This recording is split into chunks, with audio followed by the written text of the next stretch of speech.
Day 5 in the Galapagos Islands, and today we're doing a day tour to go see the islands Pinzón and Daphne. We've been staying on the island Santa Cruz for the past 2 days in Puerto Ayora, and word on the street is that Pinzón has the best snorkeling, so that's what we're doing. We made our way across the island to get onto our boat, and our very first stop was snorkeling, and this stop was like a game changer. We saw a shark basically the second we got in the water, which was so cool. It was the first shark, and then we saw a bunch of nurse sharks and starfish that were huge.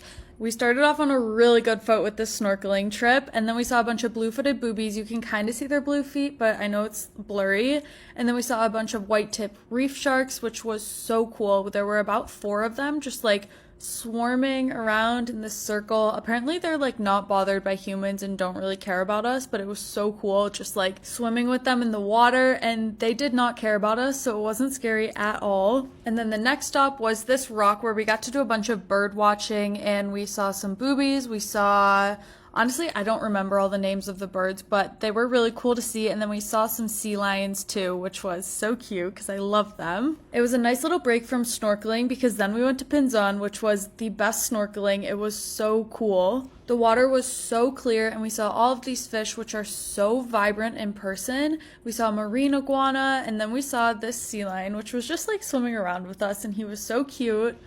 I was watching this marine iguana like float around underwater, and I was honestly kind of scared of him, and then he started like swimming to the top, and I was like, oh no, like please don't come near me. But I swam away and saw the most beautiful sea turtle, and then the iguana was like right next to me and basically like wanted to attack my GoPro. Like I was like, no, we gotta get out of here. So we went to another beach, and we pretty much hung out here. We had lunch here, and we just had the best day ever. Then our boat like broke down in the middle of the ocean, which was super fun, but we made it back to land, thank goodness. And then later on in the night, once we regained energy, we decided to celebrate Mother's Day tonight because we were actually going to be flying all day on Mother's Day. So we went out to the most beautiful seafood restaurant, and it was so delicious. We went shopping for a little bit after, and then went to go visit our shark friends because we had to see them one last time, but there weren't very many tonight.